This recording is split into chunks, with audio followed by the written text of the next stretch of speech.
Good morning.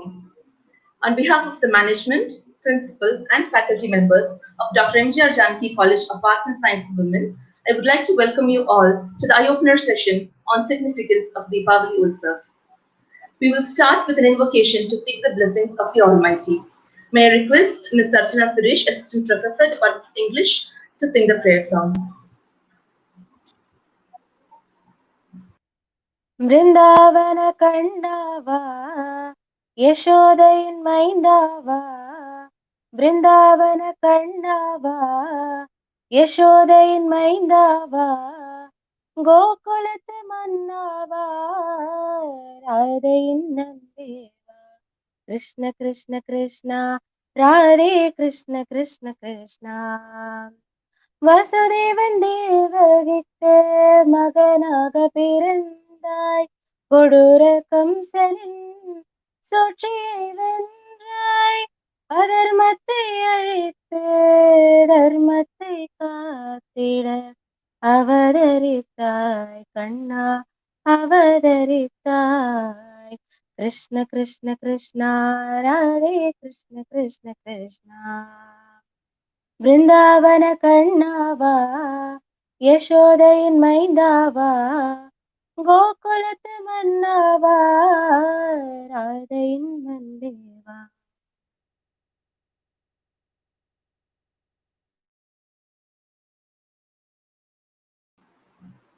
Thank you, Sarjana. Eye-openers have been a part of the culture of our college, and we have had numerous eminent speakers from diverse walks of life to share their life experiences in diverse fields. This practice has been beneficial in introducing the students to different perspectives and insights.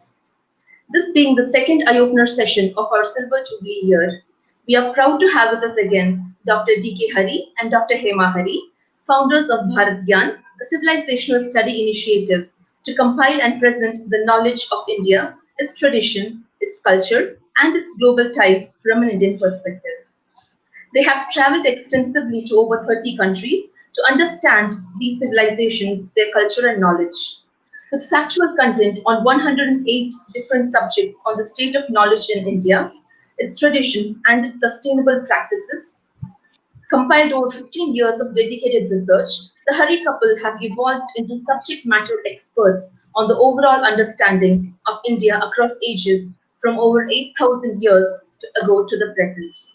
They have given a few hundred lectures across India and the globe to wide audiences. Based on their research, they have authored till date 22 books and produced 5 documentaries as well as many short films that span a wide spectrum of disciplines such as creation, a trilogy on the history of Rama, a trilogy on the history of Krishna, to name a few. It is indeed a pleasure to have you both with us today. Before we start the session, there are some general instructions to the participants. If you have any questions, you may post them in the chat window. They will be answered after the presentation. The feedback link will be shared in the chat window towards the end of the session. Kindly fill in the feedback form to receive your e-certificate within 3 days. Without further ado, may I request Dr. Hari and Dr. Hema Hari to take over.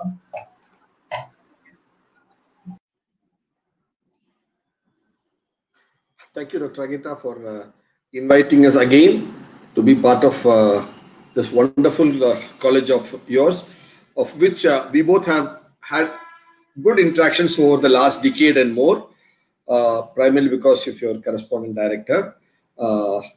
She has been a good friend, and it's been a very fruitful interaction over multiple times, and we respect her contributions to society and our friendship as well.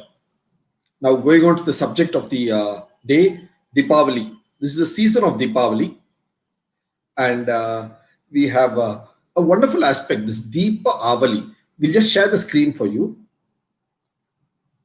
And actually, in this session, we are going to be breaking one of the biggest myths that, Diwali is just for 2 days, 3 days.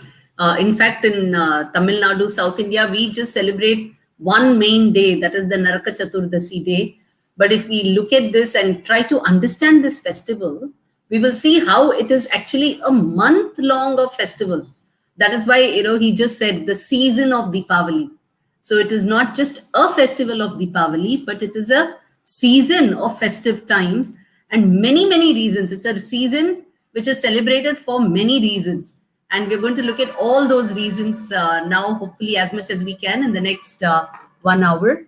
So we will share some of our screen to, let you get more of that essence. Are you all able to see the screen?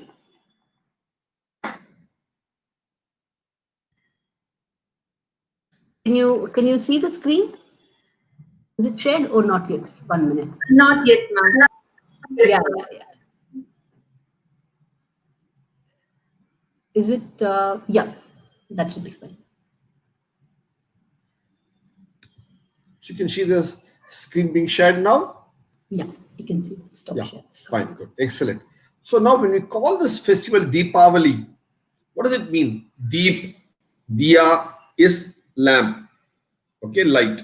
And Avali means a row of. So Deepavali is a festival where we have a row of lights. And it's on a row of days. It's not just one day. And it's actually, as she said, it's for a full month we celebrate Deepavali. It's for one full lunar month that we celebrate from Purnima to Purnima, ending with Kartik Purnima, which is celebrated here in South as Kartika Deepam, the famous festival. So it is part of this long, month-long festival of Deepavali, row of lights, Avali, lights, Deepa, lamp. So it fundamentally starts after the Purnima of following Navratri, the first full moon. When that's when it starts. That's the Ashvayuja Purnima, and from there it goes on up to Kartik Purnima. The entire month is a time of celebration, and you will wonder as to why this is the period. I mean, have you ever paused to wonder why do we celebrate Deepavali at this time and not at some other time of the year? And why this Ashvayuja month and Kartik Purnima, this is the period that we are celebrating.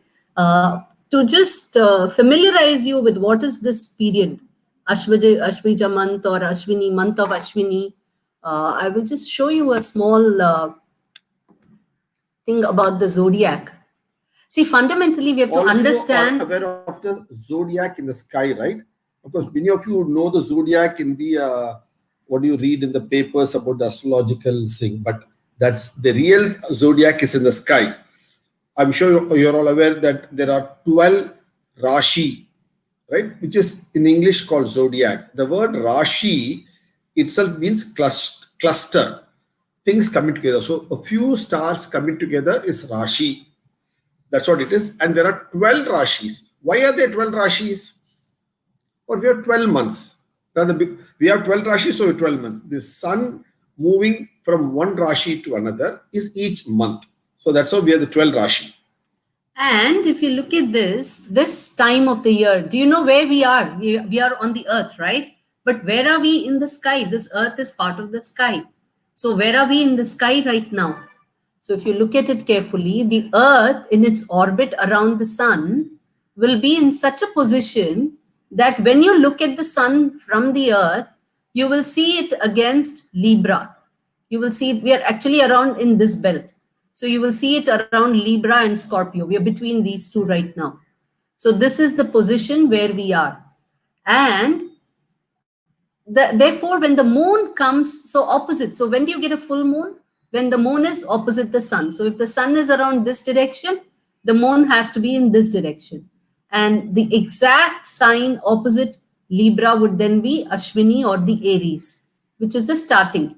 So if you really look at it in the Indian calendar system, these 2 points, the Libra and Aries, Ashwini. So these two are the half year. Can you also guess why these are the half year?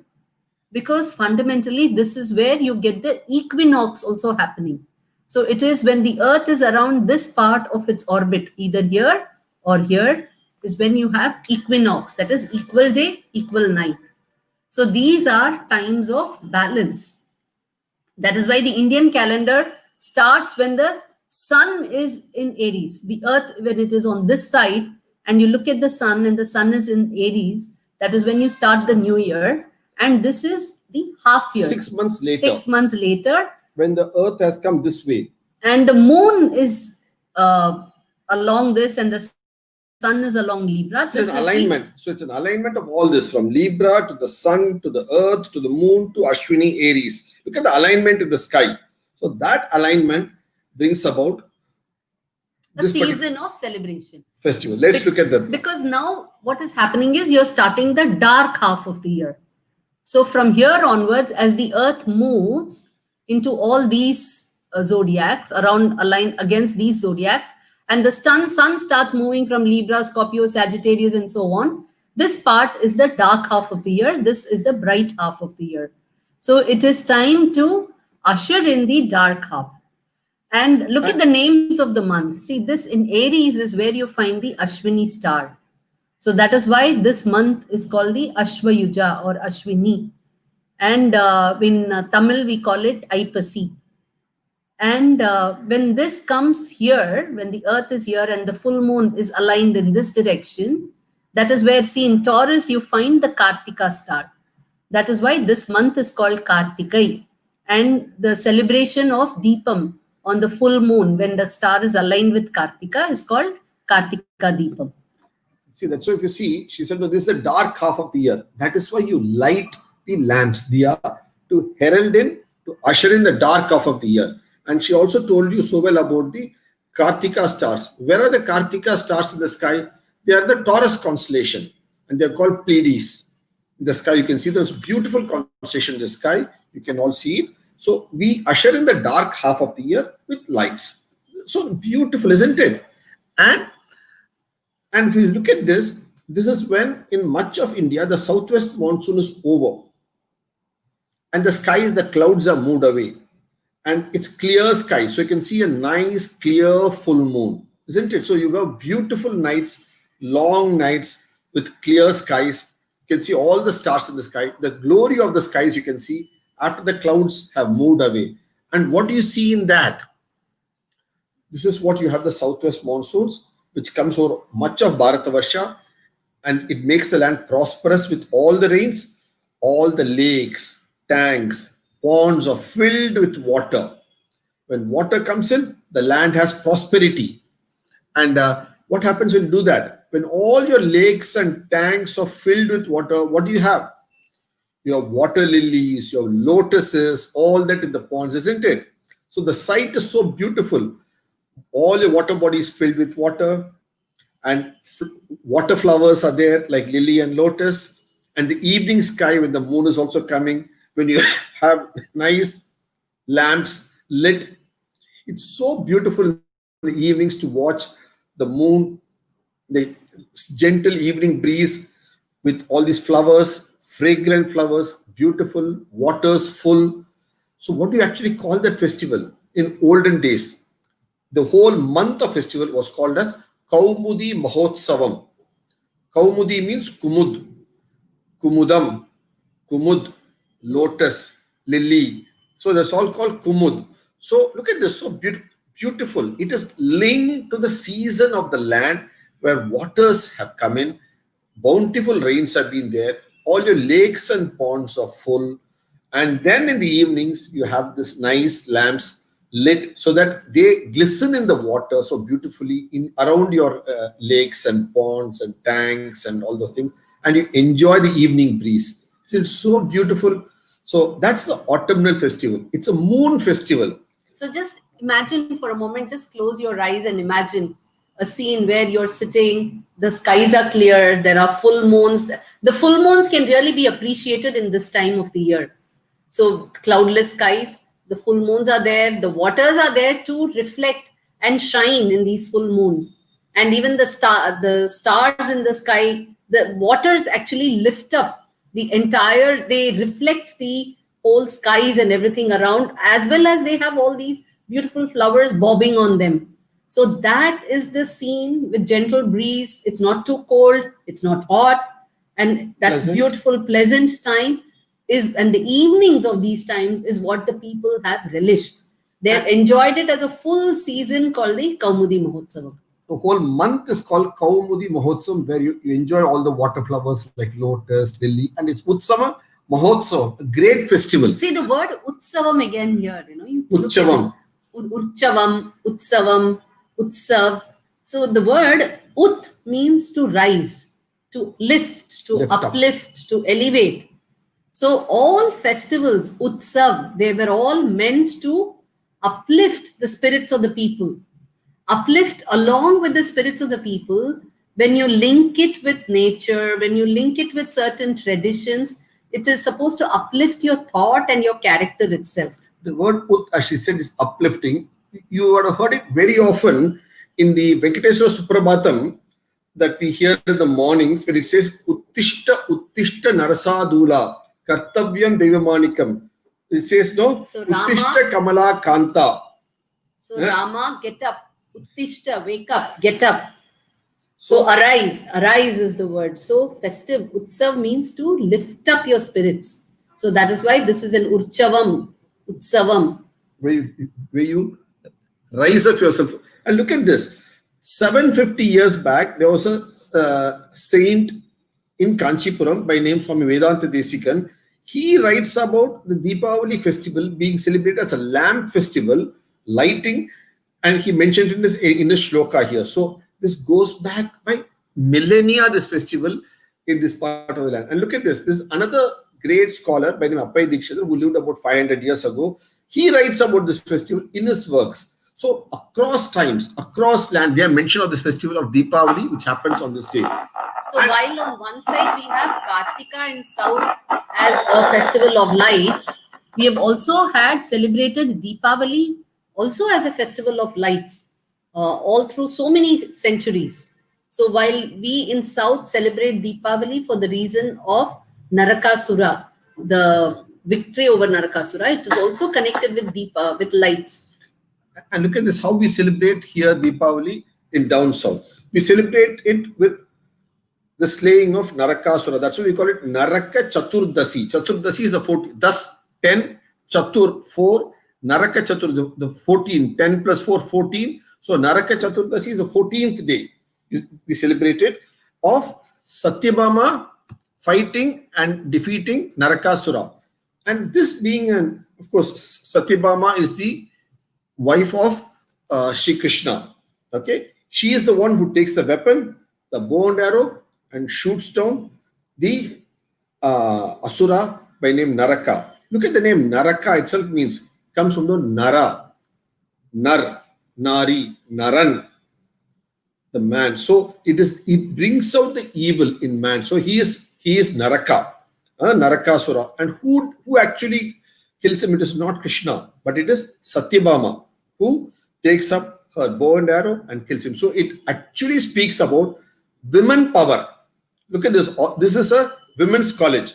I thought it's apt to bring out to you all. It is the warrior nature in women. And who is she? She is embodiment of earth herself.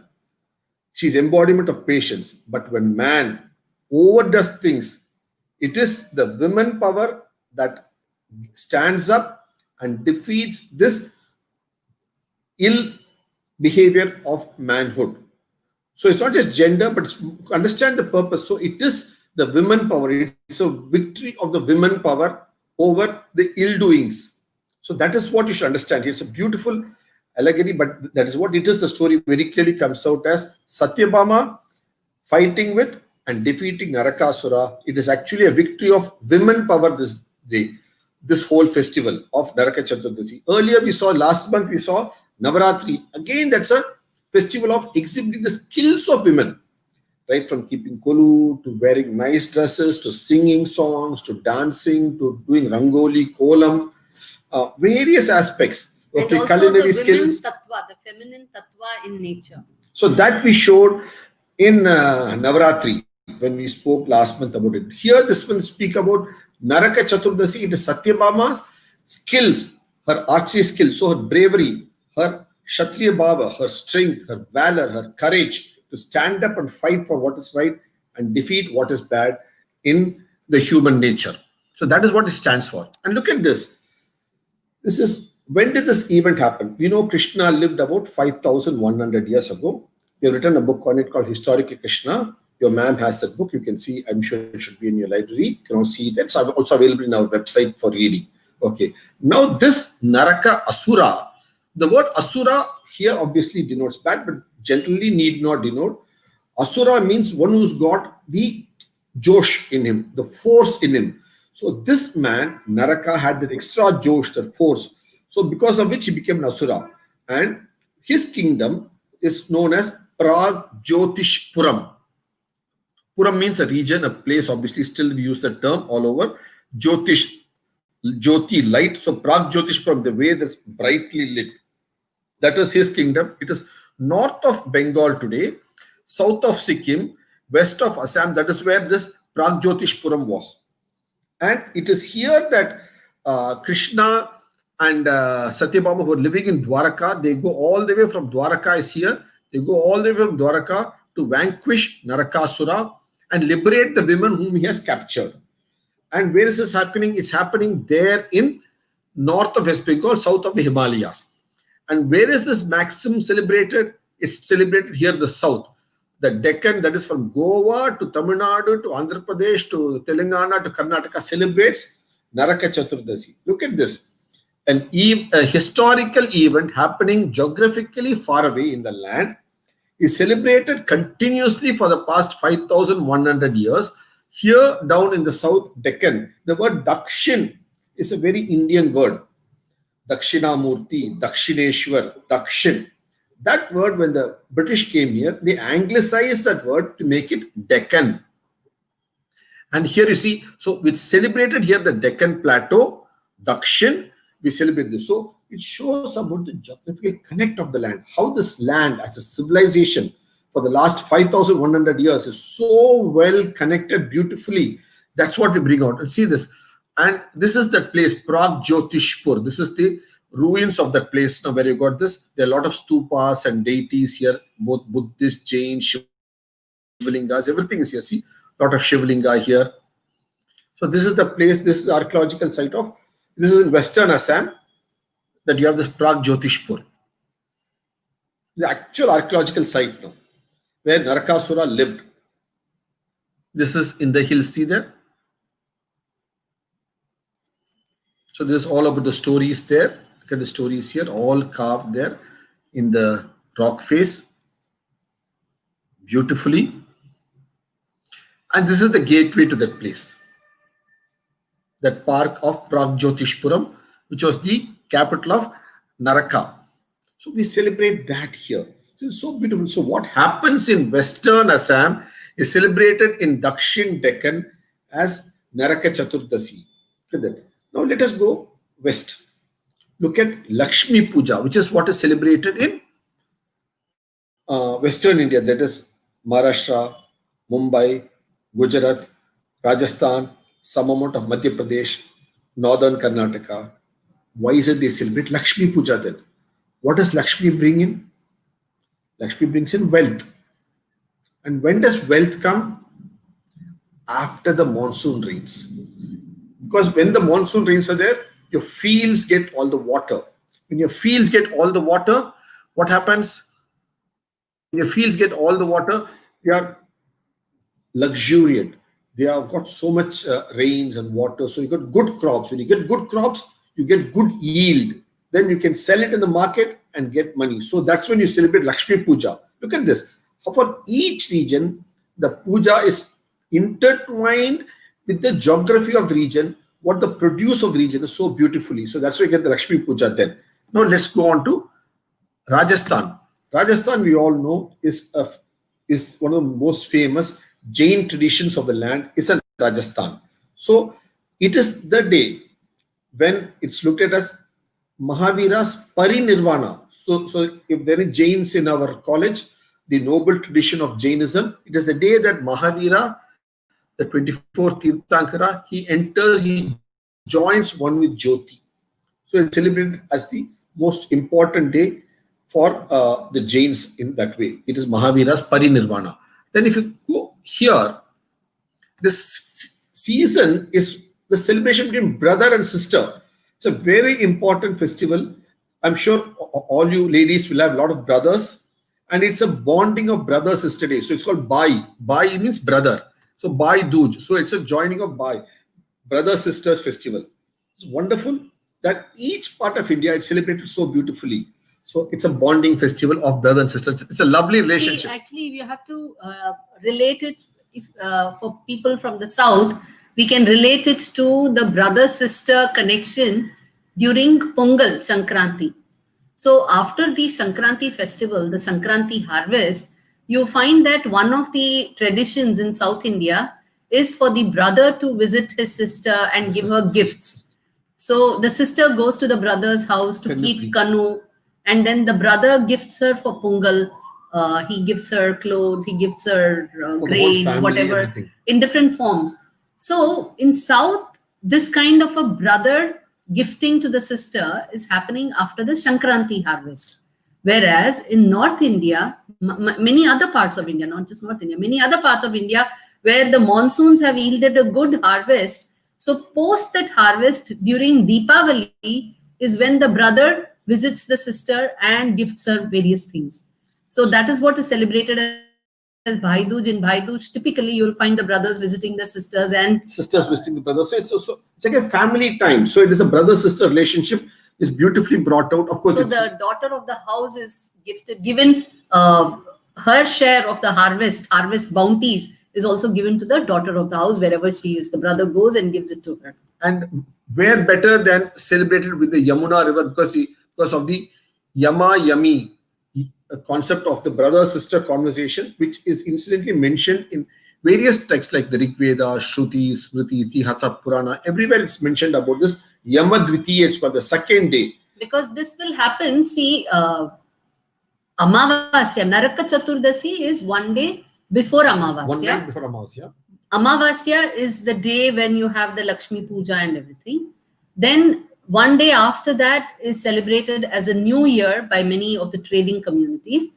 Then the second day, second phase of the moon, Dvitiya or the Dooj, as they call Bhai Dooj. So Dvitiya is when it's called also Yama Dvitiya because Yama and Yami, his sister, also have a conversation during. It's actually a very nice conversation between brother and sister. It's available. You can see there. It's there. It's mentioned like that. Then we come on to this idea of Deepavali, where it is the return of Rama, Sita, Lakshmana, Hanuman, all of them, and Rama's Pattabhishekam. Patta, the throne, Abhishekam, the anointing to the throne. So he sits in the throne. So that is celebrated with Deepavali. It's a beautiful festival, especially there. And what is celebrated with killing of the thing is there, no? It's connected with the vanquishing of Ravana. And if you go further north, you celebrate it as Kubera Puja. Kubera is wealth. And it is because the land is prosperous. There has been good rain, so everywhere. So it's celebrated different ways. In some places Kubera Puja, some places Lakshmi Puja, some places Rama returning, Rama's Pattabhishekam, vanquishing of Ravana. It's different places, so beautifully celebrated across the land in different ways. And what do you do when you have so much prosperity? You make a lot of sweets. Sugarcane is a native crop of this land, which were written in our book Brand Bharat and our 2-3 short films on sugarcane there. Please see it. And so you make a variety. How in Tamil Nadu is famous for Adirsam and various other sweets. Different parts of India got different native, beautiful sweets. So it's a very sweet land in that way, wherein we have a variety of sweets. And we celebrate Deepavali how? With firecrackers everywhere. So beautifully it's celebrated everywhere with firecrackers. See how it is made there in it's celebrated there in see, look at this old painting of firecrackers being made in Calcutta in 1790. So look at the British Museum. It's a painting there. How they make, see, firecrackers. A very old painting. So baking of firecrackers has been there for a few centuries in India. And look at this. When you come down here south,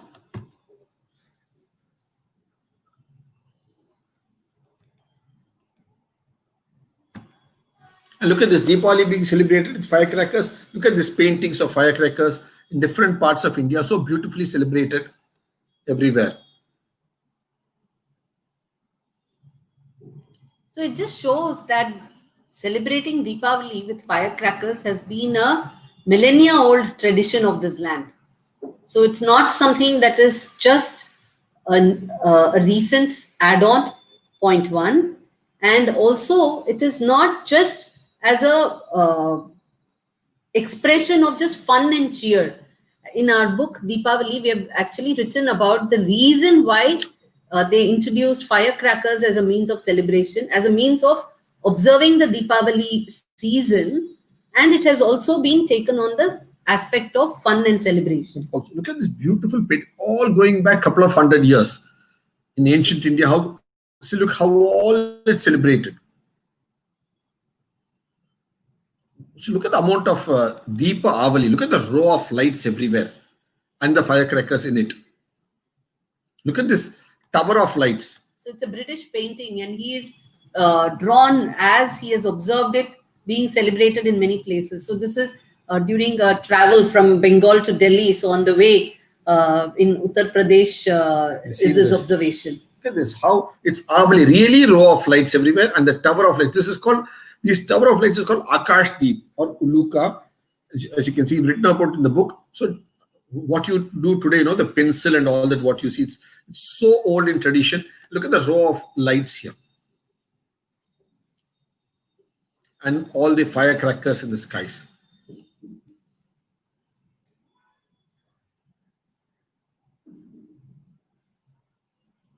So firecrackers has been a tradition of this land. And let's responsibly blast firecrackers safely, as it's a tradition of this land. Look at this. We got examples right from Kashmir, where you got firecrackers, to Delhi, to Varanasi, to Bengal, Vijayanagar. There are a lot of, in the Mahanami, Dibba, your firecrackers, Goa, Gujarat, Rajasthan, everywhere. Trichur, Puram is famous for firecrackers. We can show you that. And then Payani, where we have that. So all this there, we'll show you that a little later. Like that. So it is a tradition of this land. So let's have a blast this Deepavali. It's a tradition of our land to have firecrackers, to blast firecrackers, but let's do it responsibly and safely. That's important because it is our tradition. Every tradition should be celebrated responsibly and with certain amount of safety factors. These two are essential, but it must be done. It is a festival of ours that we celebrate proudly. And let's have a blast. As we say, let's have a blast this Deepavali and every Deepavali. That's what the festival is all about. And look at Pataka. It's a tradition that goes back many millennia, thousands of years of antiquity we have for this Pataka festival. Pataka in different languages. In Hindi, it's called Pataka. In Urdu, it's called Atishbazi. And in Tamil, it's called Patas. And look at it, it's called, in Telugu, it's called Banasancha. Banasancha, Malayalam Patakam, and Kannada. Every language has a word for it. Bana Birusu, Ata Sabaji, Fataka, Fatakada, different words. Agni Krida in Sanskrit. Agni Krida. Spotaka, blast. Visfotak means blast. So Agni Krida. So you play with fire. So this is how it has been known. So every language has it. So it's a tradition of this land to celebrate like this all over the land. And look at this. This is not just in India. Wherever Indians have gone into different parts of the world, we have continuously celebrated Deepavali beautifully in all those parts of the world. Look at this. When you go to a place like Fiji, you celebrate it. When you go to Australia, when you go here, everywhere you celebrate it. Look at this. You celebrate everywhere in India. You celebrate Deepavali with different way of you. The greetings for Deepavali. Look at this. This is just a page where I show how in every language of this land you have greetings. For example, if you take Tamil, you have Anayavurukkum Iniya Deepavali Nalvarthikal, you say. Like that. This is a Tamil way of saying it. Similarly, if you go to a Hindi land, how do you say it? आप सबको प्रसन्नता से एवं आनंद से परिपूर्ण दीपावली के शुभकामनाएं, you say in Hindi. Like that, you take every language. You go to the Nepali language, you got Deepavali like celebrated there. So there's a formal, nice way of saying it. Go to Kashmir also, you say it. So everywhere Deepavali, way of saying it in Assam to here, that the greeting itself is very native to that particular period of the land. You go to Sindh, which is now in Pakistan. In the Urdu language also you say it there. How do you say it? So every part of India has this. And this was celebrated when 1300 years back in Afghanistan, which was then a kingdom, or it was called the Kabul Shahi Kingdom, and they used to celebrate it in Baluchistan. If you go to Goa, you have the celebration there in the Tulu language. So every language, it's so beautifully intertwined and said in Kannada language. So that is how this land is so much of Deepavali festival. So it's a festival of land, festival of civilization, festival of India. Okay. Look at this. This is in England. Deepavali in London is a major festival of England. It's in the calendar of England. And this was started few decades. Look at this huge festival in Trafalgar Square, which is the center of the city of London. They have a huge Deepavali Pandal and Deepavali festival here. The whole Trafalgar Square is filled with people celebrating, both Indians and the local London citizens come together to celebrate Diwali. And today, Diwali in London is one of the major festivals which are addressed right from the Prime Minister of England. Everybody joins the festival. It was actually started a few decades ago by 7 people standing with lantern in front of the Trafalgar Square on a very blistery evening, because some days, especially in early winter, London can be pretty cold. So 7 people standing there and celebrating Diwali. It started off with just 7 people. Today you can see 70,000 people and more celebrating Diwali so beautifully. Instantly, we had the honor of about 10 years back of taking part in this Diwali in London festival there. And we were invited to speak on the occasion. We were there. It's actually there in one of our articles. You can see that we've done this. So every part, if you go to Germany also, it is celebrated. So Germany also, they have, they light up. See, now because you have the Indian diaspora spread everywhere, this particular festival has been celebrated by the Indian diaspora everywhere. And they even have a German way of greeting. So Herzlichen Glückwunsch zum Diwali. So the locals have also started recognizing this festival. The Parliament building Reichstag is lit up. Reichstag, and then this is the Brandenburg Tor. It's lit up there, so it's beautifully that's there. You have this in France. You have, all over you have Diwali. See, so every country is celebrating it with the Indian diaspora. So Diwali is catching up around the world itself because of the diaspora spread all over, and their celebrating of Diwali, it is catching on. See, look at the Singapore Diwali. It is a whole festive occasion. The streets are fully lit up over there. What is called Little India? Look at this. It's written there in Tamil actually. Happy Diwali is written here in Tamil so beautifully. So it's a festival celebration. Whole streets are lit up. What you call Little India is totally lit up there. And you go to Australia, the famous Opera House. Look at the fireworks for Diwali around the Opera House. Because this is the famous Opera House there in Sydney, where you normally have only for the Christmas and New Year. But now Diwali has taken so much importance, you celebrate it as a Diwali festival also there. Look at this, all over. You go to Spain, you have the celebration everywhere. So that is the beauty of this festival. You can do Fiji, islands of Fiji, where people went for sugar plantation as bonded laborers a couple of centuries back. So it's a huge Indian diaspora. They all celebrate Diwali in their own way. Instantly, we had the opportunity of celebrating Diwali a couple of years back in Azerbaijan by the Caspian Sea. We celebrated in Turkey also a couple of years back, and 1 year in Azerbaijan. So it's a huge festival. So it's a global festival now. We can be proud that an Indian festival, it's a global festival. It started off in India, then from there it went on to the Trafalgar Square in England, then to Dubai, and now it's gone to everywhere. Every part of the world has a Diwali festival. It's become a truly global festival. And look at the spread. As you earlier said, it's a Mahotsav. Kaumudi Mahotsav. And it's not just one day of Diwali.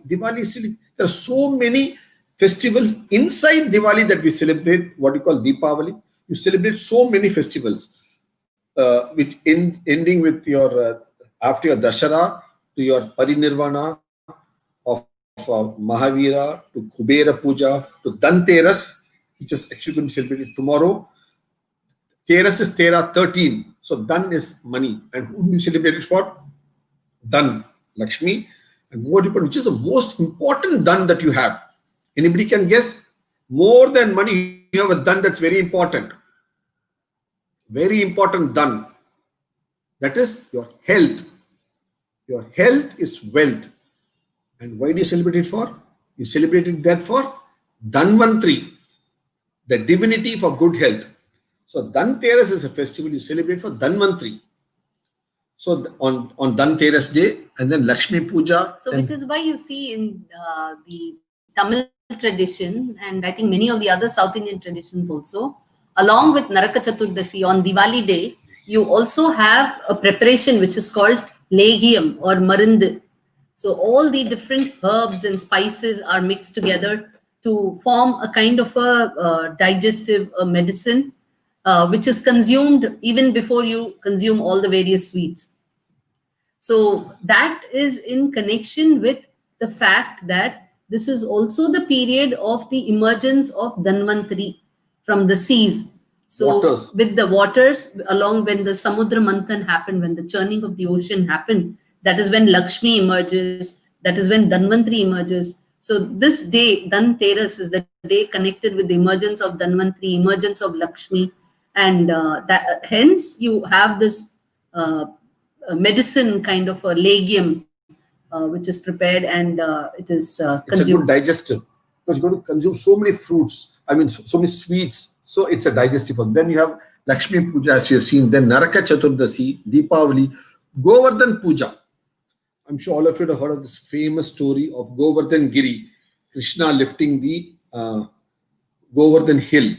Okay, that happens on this occasion, Govardhan Giri. So in this season of 1 month, you'll find various festivals being celebrated. So like we saw, actually you'll have this Bali Patripada, which is Bali Pratipada, which is the first day after Amavasya, after Deepavali, which is the start of the new calendar, accounting calendar for traders. Then you have Bhai Dooj, which is the Yamadvitiya, and in fact, before that, and many of us would have heard about the Karwa Chauth, which has been celebrated by many women, especially from North India, Rajasthan, and so Many on. parts of India, Karwa Chauth. And do you know why this Karwa Chauth is celebrated just before Diwali? It's a very interesting story. Actually, we have written an article on it. It's available in our blog. Please read it, and also in our book, Karwa Chauth. And today, some people make some fun of it, that women keep fast for men. It's a beautiful festival, such a wonderful festival. It's linked again to nature. Why do women keep fast? For the safety of the men. Karwa Chauth. Because all of you are ladies here in this particular audience, I'd like to take a few minutes to explain this. In the Indian thought, there is something called war window. Actually, we have got it in our, so you can see it there.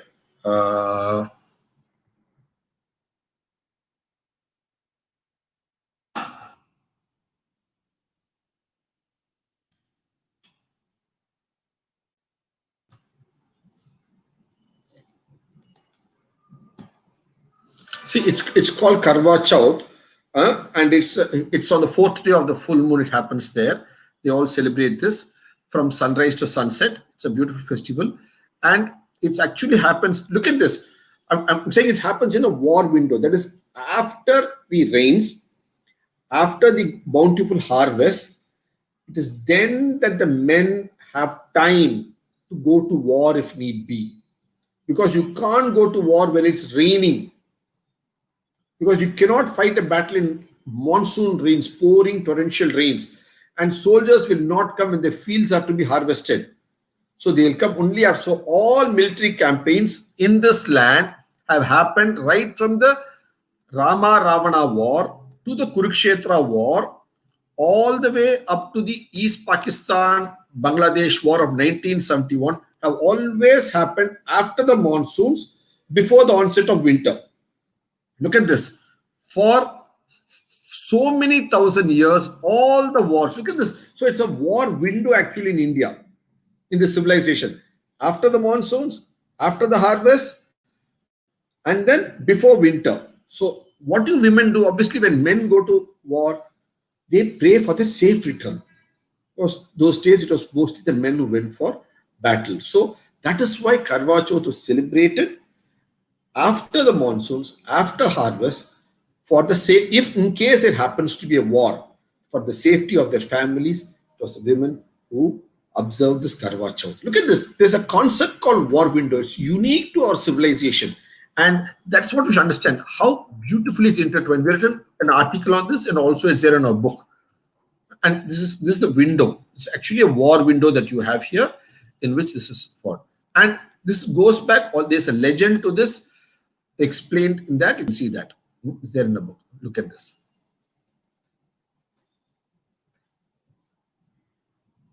And it's women also, they take up swords and shatrani, they dance. Look at this famous dances of the brave warrior women, and it's observed everywhere in different paintings, different parts of the land.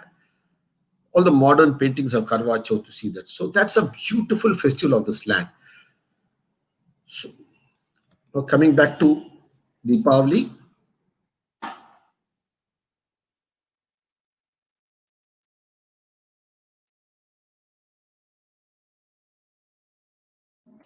So like this, we have a wonderful range of festival that we have in this land, different reasons, and all the way it goes up to Kartik. You want to show this? All the way goes up to Kartik actually, this festival.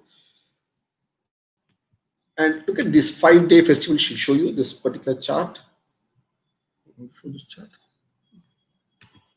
So, starting from Ashwayuja Purnima to the Kartika Purnima, that is this entire period when the moon is here and keeps going round, and the earth comes here and the moon comes here, full moon. So, from this full moon to this full moon is this entire period which has been celebrated as the Deepavali season, but in local term it was called the Kaumudi Mahotsava. And this period had so many reasons. Today, however, the prominent, we have kind of now forgotten that Karwa Chauth is part of this, Kartike Deepam is part of this, and so many other things are part of this.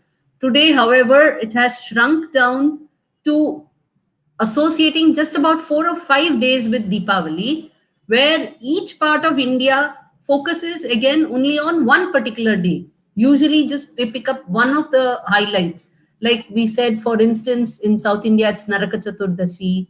In West and many parts of North India, the Lakshmi Puja is more important. And even there, on that day, it is not just the Lakshmi Puja which is celebrated. You will find many reasons. You will find Lakshmi Puja, coronation of Rama, return of the Pandava also on that day. Then the Vikram Samvat starts on that day. Then Mahavir Parinirvana. So that all of these, many reasons on that particular Amavasya day, which is the day of actually Deepavali.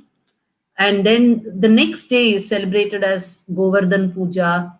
Then Annakut in North, many people prepare varieties of food, but naturally your harvest is over, and how do you display all the harvest? So your culinary skills are on display. So you make varieties of sweets, and then they create a group gathering. Gathering of beautifully, she says. So you create hillocks of fruits Of and food. foods, sweets, varieties. That's called annakut. So And they you all bring share together. Everybody brings food. They all contribute, bring in something, create a mound of food, and then they all partake, So share it. That's a samudayam, the community coming together, everybody, irrespective of all your varna jati, everybody coming together and bringing their own goodies, their foods, their specialities, bringing it to the temple, bringing it to the common place, bringing it to the common hall, to the community hall, praying for, thanking for all this good food that is being made available, and sharing everything with the community as prasad. Look at the beauty of this land, where it brought the community together as one single unit after a good harvest, and then displaying each lady of the house, displaying her culinary skills. Actually, you have something very similar even in the south. See, in Tamil tradition, after around the harvest period, which is near Pongal Sankranti, just a couple of days before Pongal, you have the Gudaravalli, one of the days of Margari. Towards the very end of Margari, you have one day called Gudaravalli, And if you look at the Andal's poetry for that day, Pasuram. Pasuram, you will find that she'll say, let us enjoy, let us share all this. So Gudaravalli is the day people make Chakra Pongal. So, and the Pasuram or the poetry is that let us share it with everybody over here. So let us all share. So it is like Krishna, the Gopi, and everyone else partaking. That is the kind of imagery that is built by that poetry. And how good is that Chakra Pongal that you make on the day? In the poem, it says, Murangai Vadivara. That is, the Chakra Pongal has so much of cashew nuts and drakshai and ghee, fresh ghee. It's soaked in ghee. So when you take the hot Chakra Pongal in your hand, the ghee dribbles down your elbow and kai, Murangai Vadivara. That is, a ghee dribbles down up to your elbow. There's so much ghee in the food. So much rich food. And that is the food you partake with everybody. So the quality, high quality food is what you partake beautifully and enjoy the celebration of Diwali. So it is sharing. Diwali is a celebration of sharing. So you find here the harvest taking highlight and all the goodies from the harvest being shared by the people across the community. That is why if you see in the Marwari community and various Gujarati communities, various other communities, it's a new accounting year also. The way April 1st is a new accounting year for the financial accounting year that we have. That's a British system that we are following.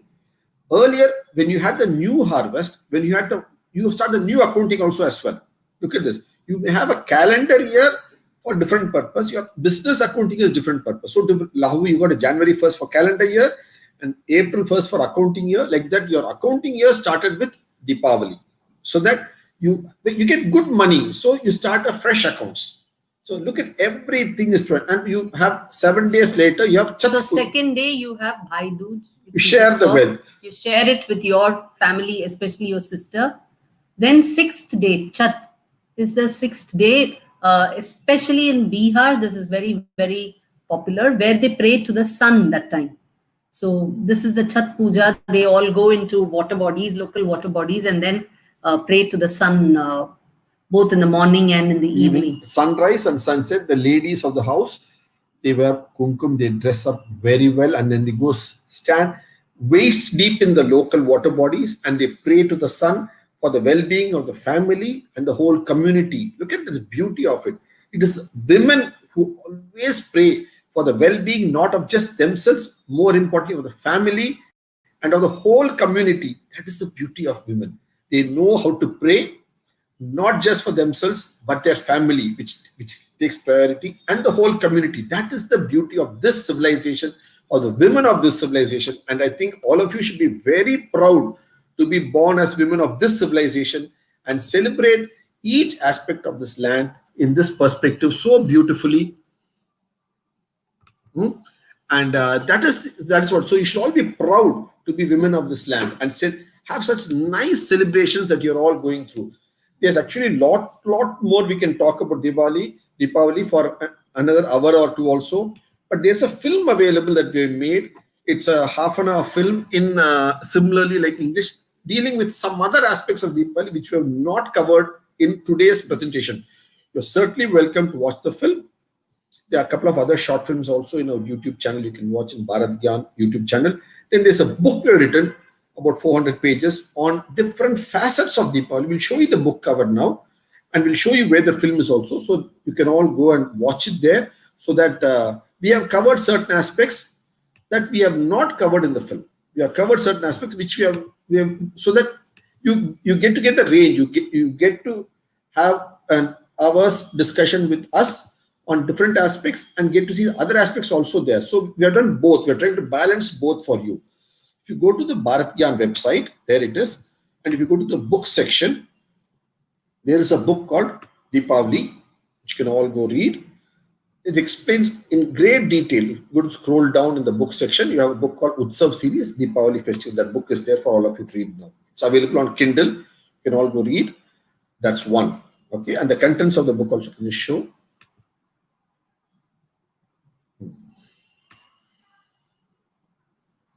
These are each day of the festival, what we spoke about. Day 1, day 2, day 3 of the whole Deepavali season. There for all of you to read. That's one. This book is there. And there are a host of articles in our blog for free reading, which you can all do. And also, why firecrackers? Why? I think some other session we can only deal with firecrackers.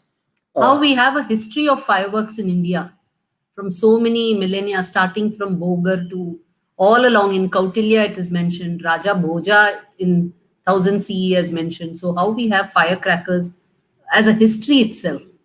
It's not something new that came to India from China, but India itself has had firecrackers from many millennia ago. So it is a very Indian tradition of firecrackers, and actually one of the earliest person to give us firecrackers is, I'm sure all of you know the Siddhars, the great Siddhars of Tamil Nadu. One of them is the great Siddhar by name Bogar. Bogar, I'm sure all of you heard of Bogar. And the great achievement of Bogar is what?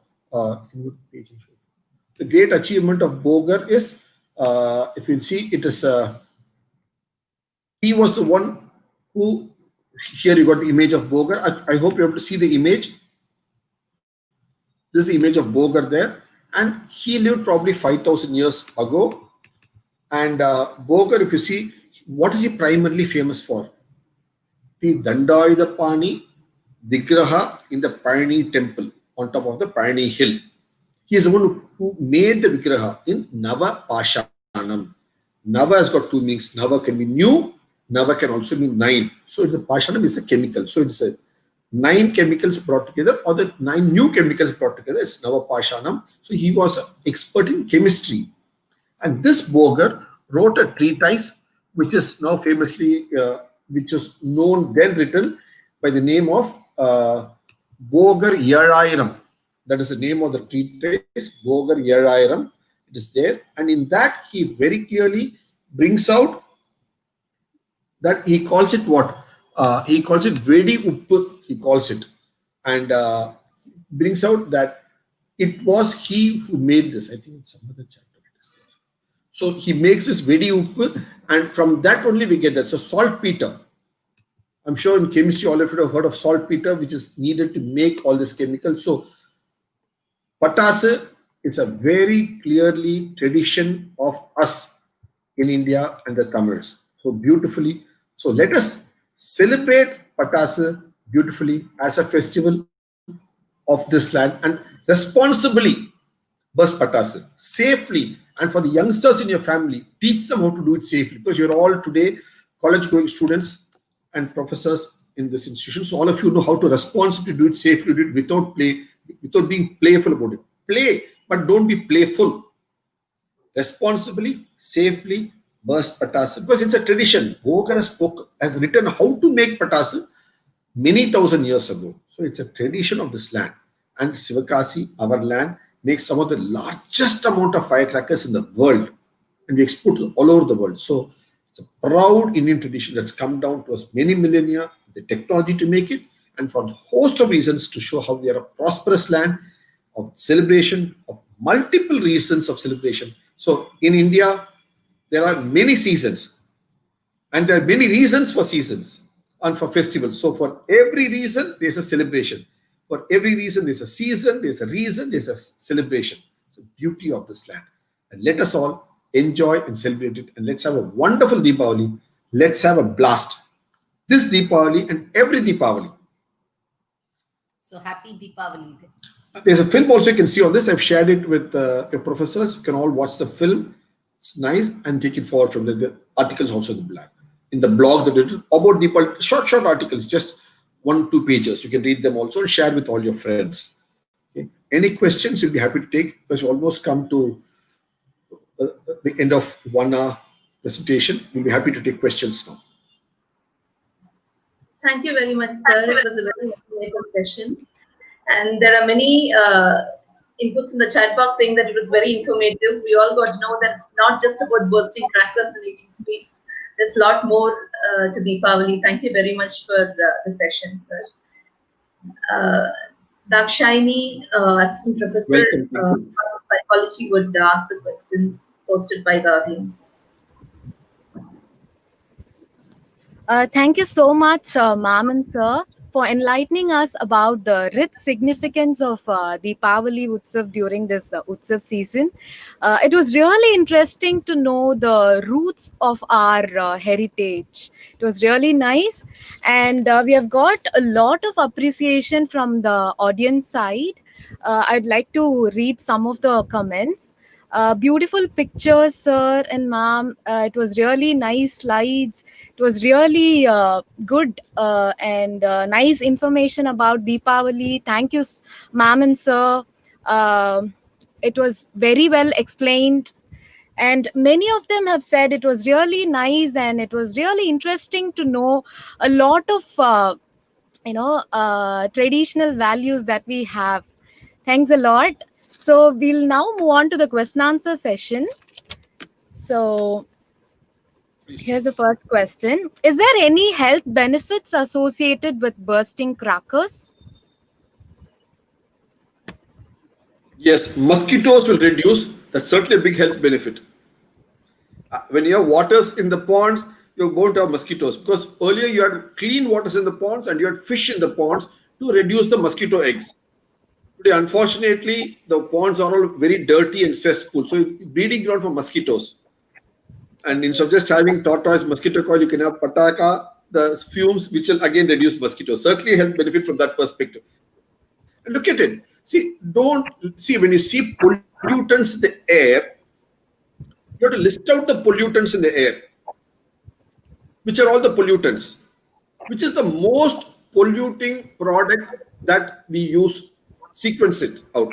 1, 2, 3, 4, 5, 6, 7, 8, 9, 10. If you do that, bursting crackers comes number 10 in pollutants.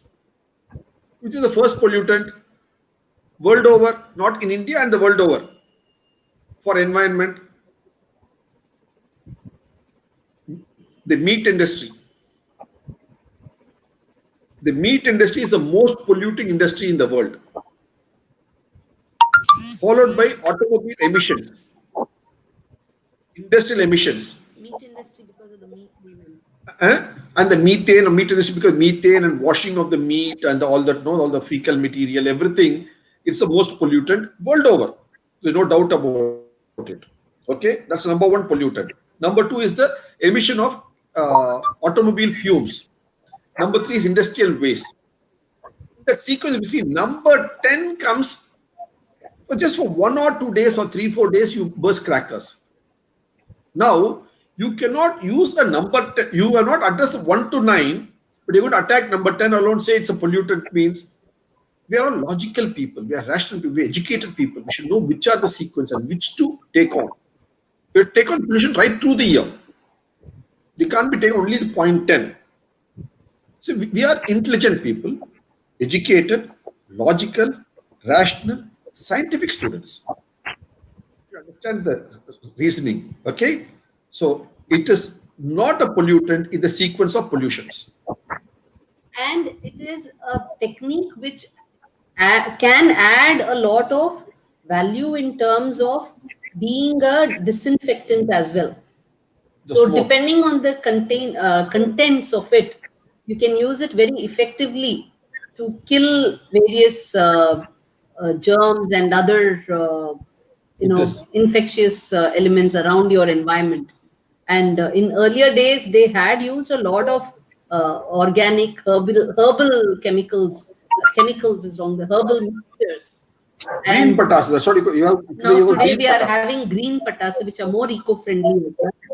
And we have to now become innovative again. See, what we have to understand from is one, if we go through the book, you'll understand the reason it has become a tradition. So to respect that reasoning, you have to maintain the tradition.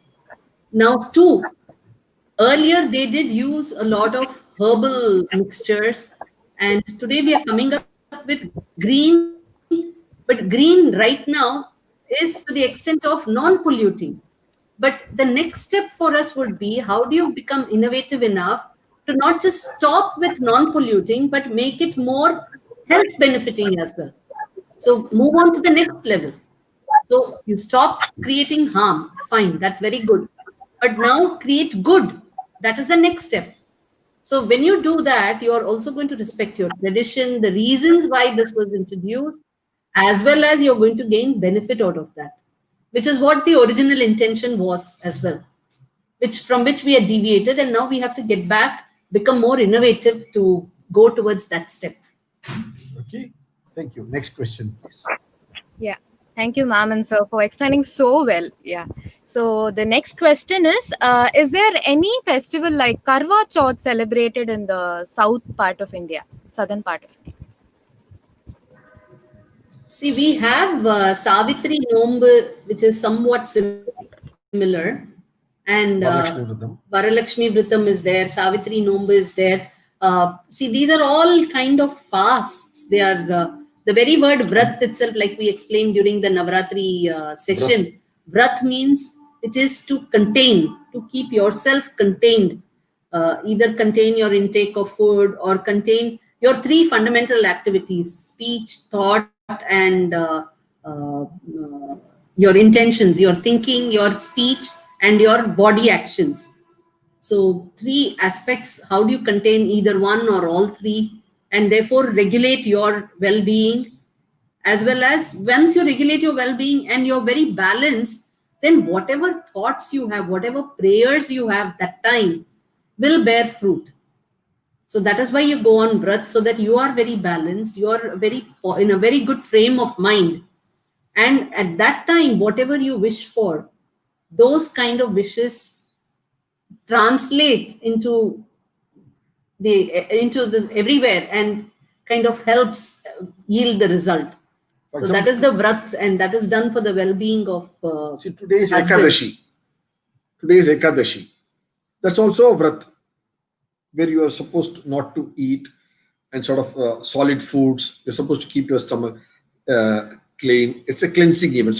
So you can have mental cleansing, physical cleansing, cleansing of the environment. Different levels of vrat is what she said beautifully. So we do have Savitri Nombu, and interestingly, it's called Karadayan Nombu. Look at that, okay? Karadayan, that means that Nombu which is made out of Kar Adai. Adai is a rice, Adai. it's a flat Korakatai type, but Adai, made out of rice flour, but made out of the Kar rice. That is Kar Masam. Car மாசத்துல வளையற அரிசியில பண்றது காரடியா நோன்பு. So கார்கால மாசம் இருக்கு இல்லையா நம்மளுக்கு, அந்த மாதத்துல பண்ற வளையற அரிசியில அதை எடுத்து நோன்பு பண்றது காரடியா நோன்பு. So the name itself explains you can't do it with any rice. Just go buy rice in some supermarket and make karadiya nombu. No, you have to make it in rice grown in the kar matham. So typically this will come around Feb-March period. So you see how it's beautifully intertwined with the seasons of the land and the produce of the land. That is very well explained. One other thing you have to understand is while for people from the military class, the Kshatriyas as they are called, for them the war window is a very prime day and thank for the well-being of their husbands, because it's a risky venture for them. When they go out for war, it's a risk for those people. Similarly, for the agricultural community, farming is a big risk. See, when they step out into the fields, how many people get bitten by snake bites? Innumerable people lose their lives. Lot of farmers. In fact, so many of them, there are many people today, many social organizations working on coming up with solutions to prevent snake bites for farmers. Farming is not very easy. It's a back-breaking job, I'm so very back-breaking job. It comes with its own set of risks. So, after a harvest season, to thank that, for the safety that your husband has come back well after the farming season, he is still hale and healthy. Itself is a very good a feeling of gratitude for the whole family, because the women also go to the field. So for the whole family. Next question, please. Yes. So, sir, ma'am, this will be the last question. So, can you please tell us some safe practice to celebrate this Deepavali in this COVID-19 situation? Obviously, this is a virus that's hit us all very badly, both health-wise, socially, financially, and in multiple ways, our whole civilization. Okay? And this is not the first virus, nor this is going to be the last virus. Viruses have lived even before man came into being. For this, we have written a book called Staying Alive India. It's available for read in our website. Only specifically for this question that you have asked, it's available for now for free read. For next till Diwali, it's available for free read. You can read that book, Staying Alive India. It's right at the top of our banner. 1. 2. Social distancing is a must, obviously. And as we reiterated, safe practices of bursting crackers. Don't keep crackers bursting only in an open area where you have enough space to move away. Don't tie it on a dog's tail. Don't keep it inside a patram. And when you leave rockets, be clear that it doesn't go and hit into somebody's houses. Go to an open area if you want to rock. So safety, be it in social distancing or your healthcare or in your writing your studies, your exams, everything, your primary safety is a responsibility. The same safety rules carries for bursting crackers. Safety in the kitchen when you make your all your new sweets and all your bhakshanam, as we call it in Malayalam and Tamil and Kannada, right word. Okay, you're all young girls. Your foray into the kitchen is all new for the last couple of years. Okay, so you're going to get used to making all the nice sweets and the bhakshanams. Safety in the kitchen is important because you're dealing with hot oil. So kitchen is actually a very hazardous place if you don't know how to carefully handle the kitchen. You got sharp knives there. Okay? You got oils there, hot oils there. Be very cautious in handling it. It's a pleasure to cook for the family. At the same time, it has to be safe. It's not the safety in patasa, the safety in the kitchen as well. So don't cook with the cell phone in your ear. Very important. Keep the cell phone off and then cook, because again, it could catch fire. You don't know what happens. You could drop it here, there. Because I know people have dropped the cell phone in the gas stove and all that happens. Very unfortunate even. So do it safe. Your wire should not be dangling from your ear to the cell phone and touch the stove and all that. So keep all that off. When you focus on the cooking food, focus on that. When you want to have good time with the phone, have good time with the phone. When you want to have patasa, focus on the patasa. So keep a time for everything, okay? And enjoy the festive season responsibly, safely, and happily. Thanks a lot for patiently answering all the questions in detail, sir and ma'am. So may I now call upon Miss Anita Mary, Assistant Professor, Department of Psychology, to deliver the vote of thanks. Before this, can we just say a word of thanks to all of you in this wonderful college for conducting such a nice program, to your principal ma'am, your correspondent ma'am, Dr. Lata Rajendran, and all of you for doing it so well.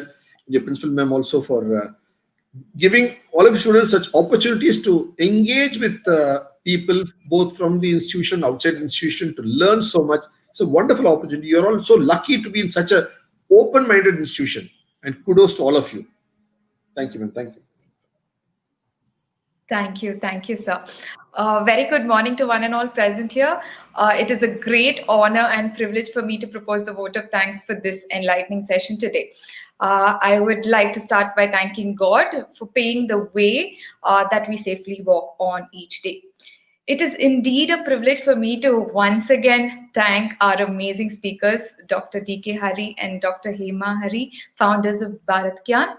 It was not so long ago that we had an amazing session on, the festive season of Navaratri.